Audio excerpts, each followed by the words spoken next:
Jadi ini adalah part 1 yang dimana gua berusaha banget buat nyalain motornya, dan akhirnya gua bisa nyalain motornya. Dan sekarang kita lanjut ke part 2 yang dimana di sini kita bakalan test ride motor Supra Daytona.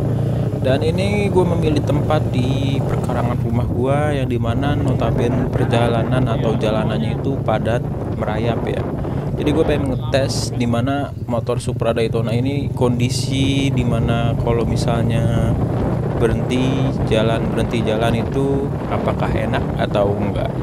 Dan untuk tesnya kita langsung mulai aja, kita ke jalan utama perumahan ini. Oke, jadi untuk handling motor ini enak banget, sama kayak Supra pada umumnya yang menggunakan mesin C100. Di mesin Daytona itu tidak ada perubahan signifikan, walaupun notabene mesinnya itu lebih berat. Dan ini gue ngedubbing ulang karena dengerin aja deh suaranya nih. Injak aja kadang-kadang muntep. Injak aja gitu. Yang besi-besinya ya. Biar lebih stabil. Oke, jadi sekarang kita nyobain Supra Daytona. Akhirnya Supra Daytona bisa jalan. Walaupun butuh import yang sangat lumayan ya. Agak sedikit berkeringat karena aduh. Karena motor ini apa ya namanya? Ini karbunya belum benar. Dan mungkin gua suaranya agak ketutupan sama mesin ini karena mesin ini knalpotnya terlalu berisik. Nanti gua ganti jadi agak berisik. Jadi suaranya terlalu berisik sekali ini.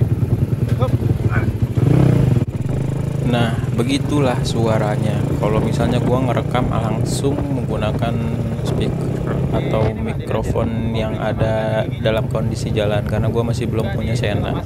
Dan ini konsumsi bahan bakarnya cukup boros ya, karena memang cc-nya naik dibandingkan dengan mesin C100 bawaan Supra. Itu dia lebih boros mesin Daytona ini, jelas lah.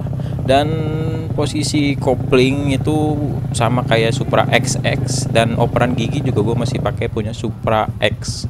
Jadi uniknya mesin Supra Daytona ini operan giginya tuh ke belakang semua ya. Jadi emang mesin balap kan, jadi operannya ke belakang semua gitu. Oke, jadi di sini tuh sedikit agak tricky ya, dimana koplingnya itu nyentak banget ya, karena kompresi motor ini tuh tinggi banget. Jadi gua masih belum bisa mengendalikan motor ini yang mengakibatkan mati. Ini jadi kondisinya mati nih motornya. Dan bisa dilihat nih, ini nggak gua cut ya, jadi biar bisa ngelihat langsung netizen kalau gua tuh beneran bawa motor Supra. Dan ini kondisi saat gua pengen nyalain motornya. Jerak, jerak, yoi. Dan kalau misalnya udah mesinnya udah panas mah nyalanya gampang gitu, nggak masalah gitu. Dan lanjut lagi ke review mesinnya nih.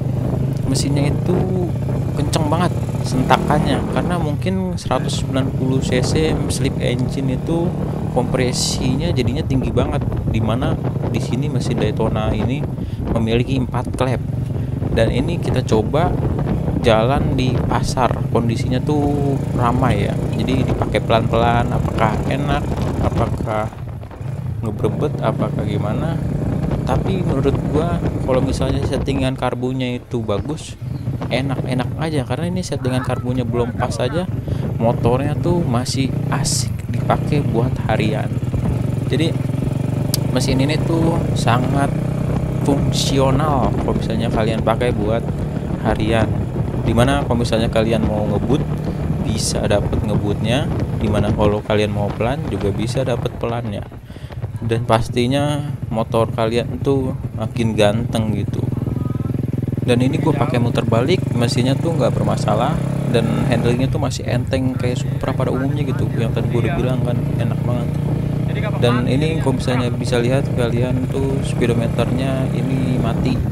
Gue belum sambungin kabel speedometernya karena baru putus waktu itu, karena gue paksa ngegas ke ngebutan, speedometernya belum dikasih gemuk.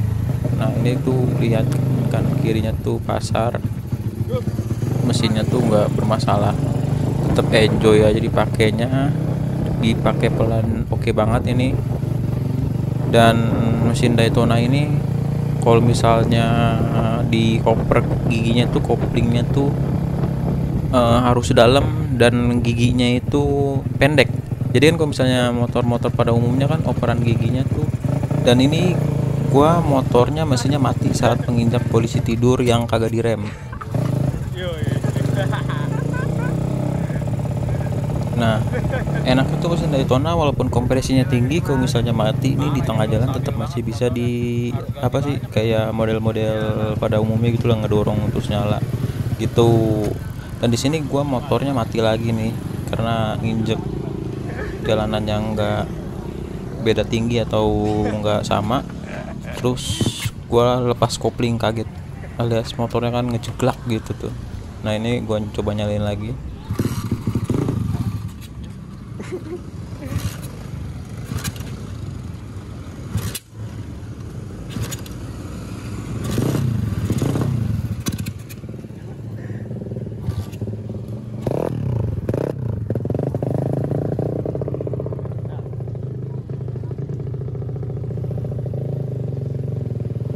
Nah, kita lanjut lagi perjalanannya karena motor udah nyalakan. Tadi bisa dilihat motornya tuh mati.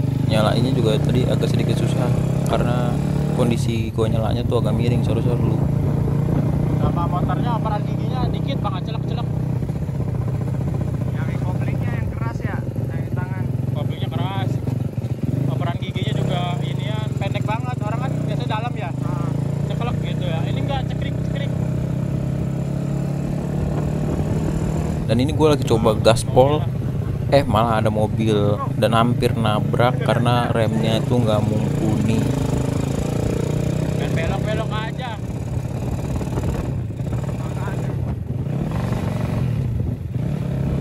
Karbunya belum stabil, jadinya gitu tuh, nggak berebet. Kalau digas, nanti lah. Kalau ada duit.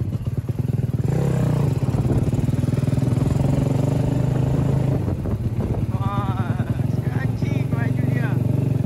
Suwe.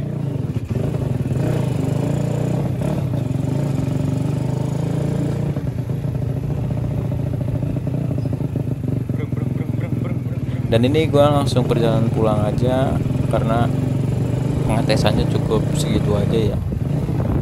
Operan giginya pendek, koplingnya kedalaman, karbunya masih berebut. Itu PR buat ke depannya. Oke, tulis di kolom komentar kalau misalnya kalian suka video kali ini. Kok nulis kolom komentar? Like video kali ini. Terus ini keadaan gua saat selesai reviewnya. Oke guys, jadi udah selesai kita tes jalannya. Utang gua ke kalian lunas semua ya. Jadi itu tes jalan keliling komplek bahwa motor ini memang bisa jalan. Tapi ya itu belum stabil, masih beratak tak tak tak.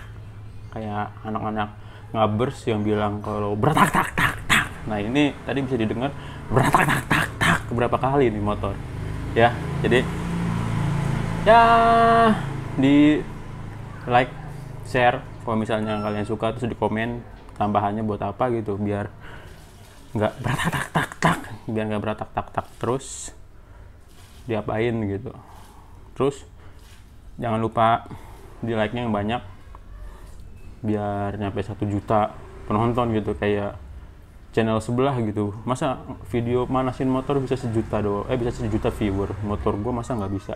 Jadi mohon bantuannya buat para subscriber kacang gue yang sudah menemani gue dari 1 subscriber, 10, 100, 500 sampai 1000 sampai sekarang 2700 2500. Tolonglah dibantu ya enggak, biar Supra itu naik gitu harganya. Ini gue lagi usaha nih buat kalian-kalian yang punya motor Supra, biar Supranya ikutan naik harganya gitu, biar nggak kayak motor-motor 2 tak aja gitu.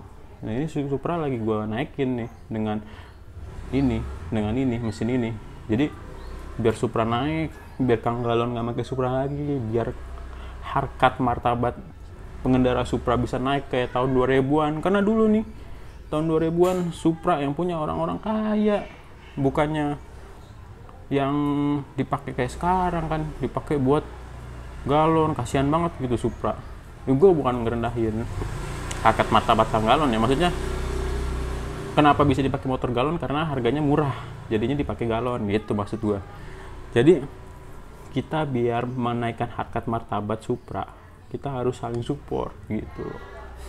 Jadi jangan lupa di like yang banyak, di komen juga kalau misalnya ada tambahan-tambahan beratak-tak itu penyebabnya apa dan kenapa bisa seperti itu. Dan bisa dilihat kan tadi gue mati-matian terus berkali-kali karena itu penyebabnya kurang lamsang dan kadang-kadang suka meledak gitu. Oke. Dan di subscribe juga biar channel gue berkembang, biar gue bisa nyaingin Fitra Eri, Motomobi, atau Ridwan Hanif gitu. Oke, jangan lupa di like, comment, subscribe. Tadi gue udah ngomong berapa kali gitu-gitu aja. Oke lah, see you next video, bye bye, peace.